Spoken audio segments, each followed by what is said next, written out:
सोचिए, भारत के संविधान की पहली ही लाइन, सिर्फ कुछ शब्द हैं, पर उनमें हमारे पूरे देश की नींव छिपी है। आज हम इसी एक लाइन के गहरे मतलब को समझने वाले हैं, वो लाइन जो बताती है कि भारत असल में है क्या। तो ये लाइन है, इंडिया यानी भारत राज्यों का एक संघ होगा। सुनने में कितना सिंपल लगता है ना, पर ये सिर्फ शब्द नहीं है, ये वो बुनियाद है जिस पर हमारे देश का पूरा ढांचा खड़ा है। हमारी एकता, हमारी अखंडता, सब कुछ इन्हीं चंद शब्दों में समाया हुआ है। पर राज्यों का संघ या यूनियन ऑफ स्टेट्स, इसका असल में मतलब क्या है? सोचने वाली बात है कि हमारे संविधान बनाने वालों ने जानबूझकर यही शब्द क्यों चुने। चलिए इसी गुत्थी को सुलझाते हैं एक एक करके। ठीक है, तो सबसे पहले बात करते हैं आर्टिकल 1 के पहले ही क्लॉज की। इसमें दो बड़ी बातें हैं, एक तो हमारे देश का नाम और दूसरा इसका कैरेक्टर, इसका स्वभाव कैसा है। देखिए, यहां एक बहुत जरूरी फर्क समझना होगा, संघ और परिसंघ के बीच। हमारे संविधान निर्माताओं ने जानबूझकर संघ शब्द चुना। अब सवाल है क्यों? वजह बहुत गहरी थी। देश के बंटवारे का जख्म तब ताजा था और वो ये साफ कर देना चाहते थे कि भारतीय संघ किसी समझौते का नतीजा नहीं है और इसीलिए किसी भी राज्य को इससे अलग होने का कोई हक नहीं है। तो इसका सीधा सीधा मतलब क्या हुआ? मतलब ये कि भारतीय संघ अविनाशी है, इसे तोड़ा नहीं जा सकता। भारत एक अटूट संप्रभु देश है। राज्य जो हैं वो बस एडमिनिस्ट्रेशन की सहूलियत के लिए हैं, वो इस संघ को तोड़कर अलग नहीं हो सकते। बस यही है हमारे देश की एकता का सबसे बड़ा सिद्धांत। अच्छा, अब आगे बढ़ते हैं।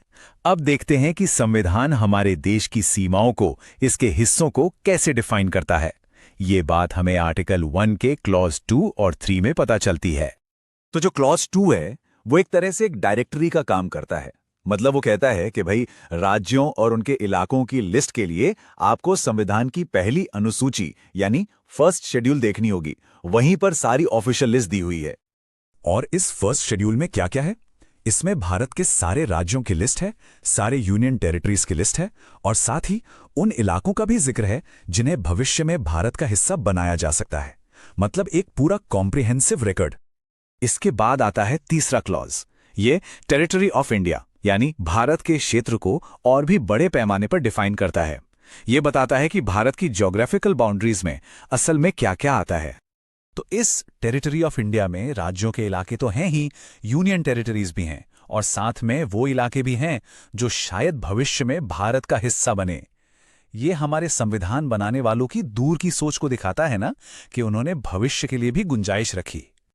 तो चलिए अब इन सब बातों को जोड़कर देखते हैं और यहीं पर एक बड़ा ही दिलचस्प पैराडॉक्स, एक विरोधाभास सामने आता है। वो ये कि भारत एक ऐसा देश है जो टूट नहीं सकता, पर इसकी अंदरूनी सीमाएं, मतलब राज्यों की बाउंड्रीज, वो बदली जा सकती हैं।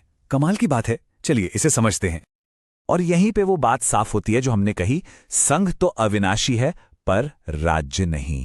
हमारा संविधान, हमारी पार्लियामेंट को ये जबरदस्त पावर देता है कि वो भारत के अंदर का नक्शा फिर से बना सकती है।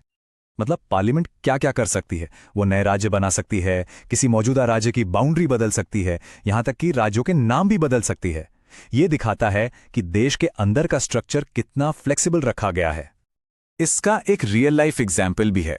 याद है 2011 में जब पार्लियामेंट ने एक कानून पास करके उड़ीसा का नाम बदलकर उड़ीसा कर दिया था। तो ये पावर सिर्फ कागजों पर नहीं है, इसका असल में इस्तेमाल होता है।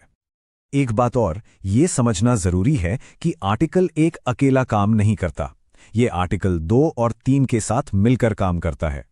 ये तीनों मिलकर एक पूरा फ्रेमवर्क बनाते हैं जो देश के टेरिटरी को मैनेज करता है, चाहे नए राज्यों को शामिल करना हो या पुराने राज्यों में कोई बदलाव करना हो। तो अब तक हमने जो कुछ भी समझा उसका निचोड़ क्या है?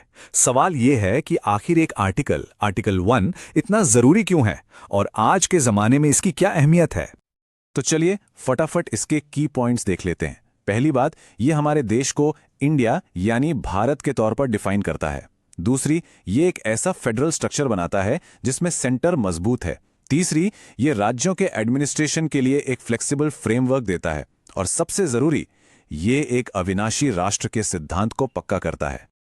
तो आर्टिकल 1 का पूरा सार बस इस एक लाइन में है, भारत एक इंडिस्ट्रक्टिबल यूनियन है। मतलब एक ऐसी संप्रभु इकाई जिससे राज्य अलग तो नहीं हो सकते, लेकिन जिसका अंदरूनी नक्शा हमारी पार्लियामेंट जरूरत के हिसाब से बदल सकती है। और आखिर में एक सवाल सबके लिए सोचने को कि ये 75 इयर्स पुराना फ्रेमवर्क आज भी सेंटर और स्टेट्स के बीच पावर बैलेंस को कैसे शक्ल दे रहा है, और आने वाले वक्त में इसकी अहमियत क्या होगी। ये एक बड़ा सवाल है जिस पर